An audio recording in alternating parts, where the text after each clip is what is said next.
Hey everyone, I hope you're having a fantastic Saturday. I received this email yesterday from Mary, and it seems I had caused some confusion with a previous video, which generated a question from her. So let's take a look. It says, I saw your tweet the other day about Visual Latin 5 questions, so I watched the video you linked, and when you were answering specific questions from a student's email, it sounded as though you were suggesting we determine the declension of a noun based on its nominative singular ending, which I did emphasize in that video. My studies from Robert Henley's first year Latin book have instructed me that the declension is based on the genitive singular. Maybe I misunderstood what you meant by what you said. Clearly, the person asking the question was confused on selecting the proper declension and gender and therefore also the proper endings and case for the vocab in the lesson. Can you clarify? It all comes down to this. I think I overemphasized gender in that video and kept going back and forth between masculine and feminine and neuter. Let's go over it again just quickly and let me show you how to find the root of a Latin word and therefore the declension of a Latin word, actually a noun. And also I will quickly review the concept I was trying to teach with gender. So let me close this down. In Lingua Latina, which is absolutely my favorite Latin book, you are introduced to more vocabulary than most Latin books introduce you to. But sometimes you're introduced to it via pictures. Well, you see all these words here. We have arbor, which means tree, and caelum, which means sky, and mons, which means mountain, sol means sun, campus means field, ovis means sheep, and on it goes. If you look at these words, you can determine the gender of some of them by their nominative endings. Gender, not their declension. You can determine their gender by their nominative endings. For instance, caelum, we know that that's a neuter word because it ends in its nominative form in um. Campus, we know that's a masculine word because it ends in its nominative form in us. Silva, which means forest, is a feminine word because in its nominative form it ends with a. Rivus, which does not mean river, it means creek. How confusing is that? Means is masculine because it ends with us. Herba, which means grass or plant or herb, is feminine. It ends with a. Umbra means shade, ends with a. It's a feminine word. Okay, the rest of the words, let's switch colors here. The rest of the words do not have these helpful endings. Let's go with green. We have arbor, colis, pastor, canis, mons, sol, and oves. These words either end in R or S or L, and we can't tell just by looking at them what their gender is. We can guess that they're third declension words, which they are, but we can't tell their gender by looking at the endings. So, what I teach my students to do is to use this chart. I'm going to erase all that, and we'll leave that back in the background there. I teach them to use these charts. Now, these charts are laid out according to declension, and you'll see in the first declension, these are the feminine words, that in the nominative, it ends with a.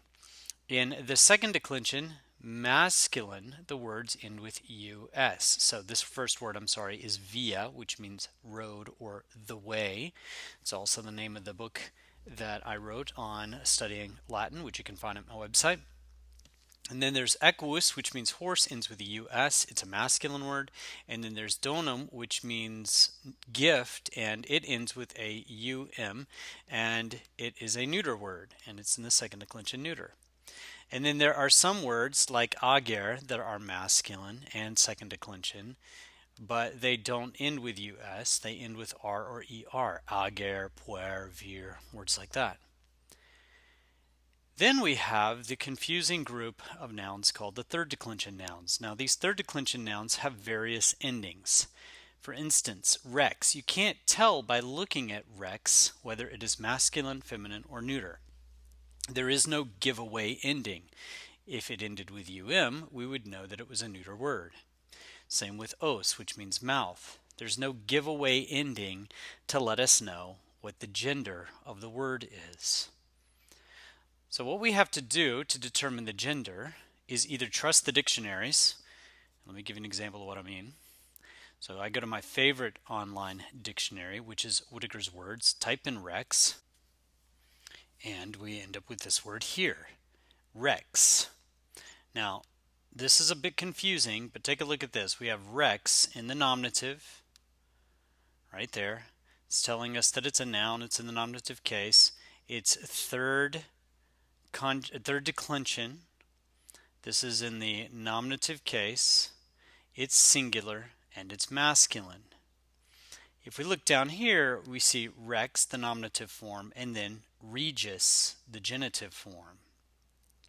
This word is in the nominative case and it's masculine.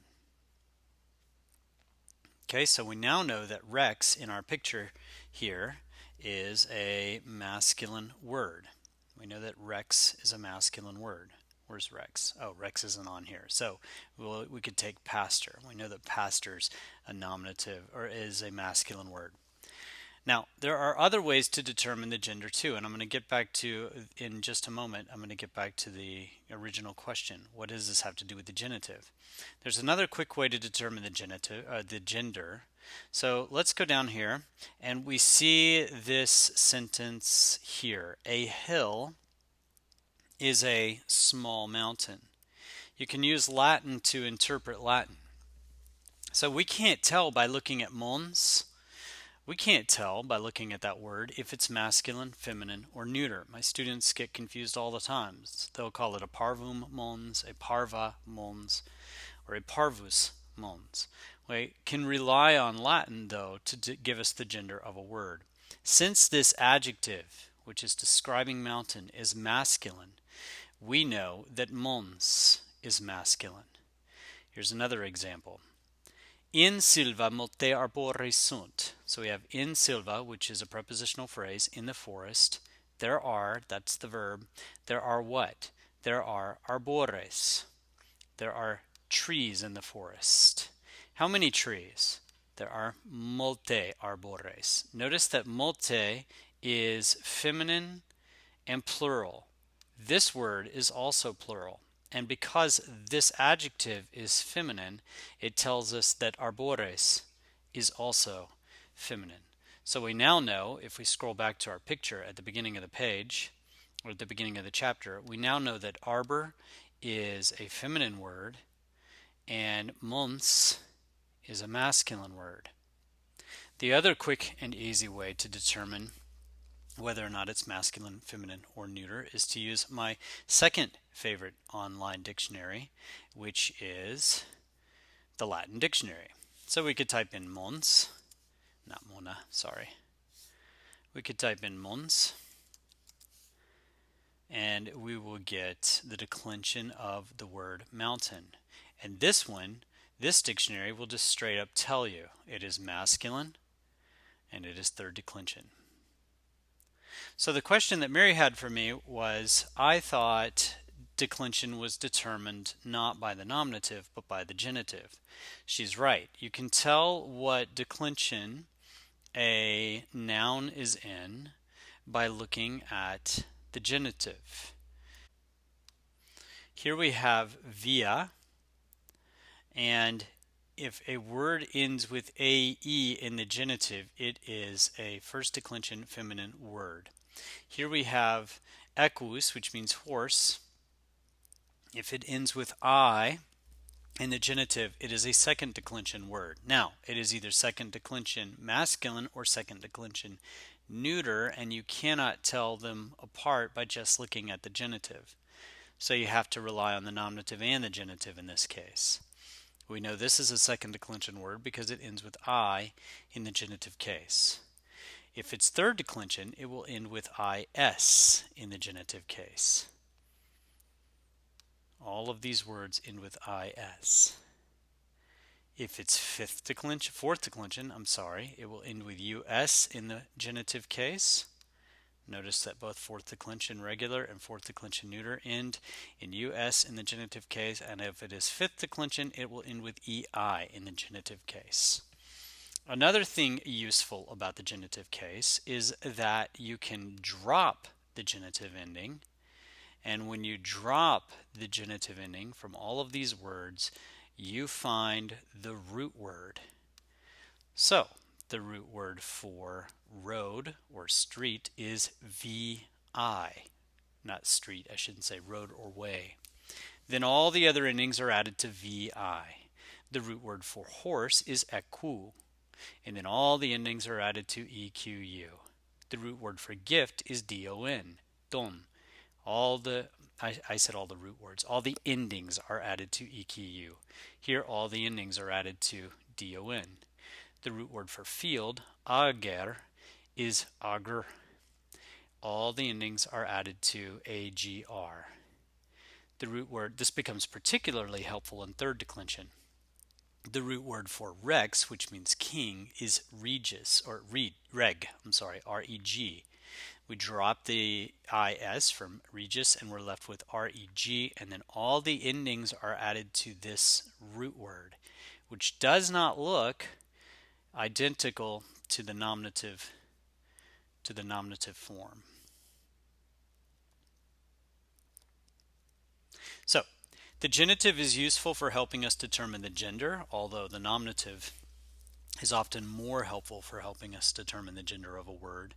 And then the genitive is useful for helping us determine the declension of a word and for also helping us determine the root word that we can add all the other endings to. I hope this helps. If you have any more questions, feel free to contact me, and I will see you guys next time.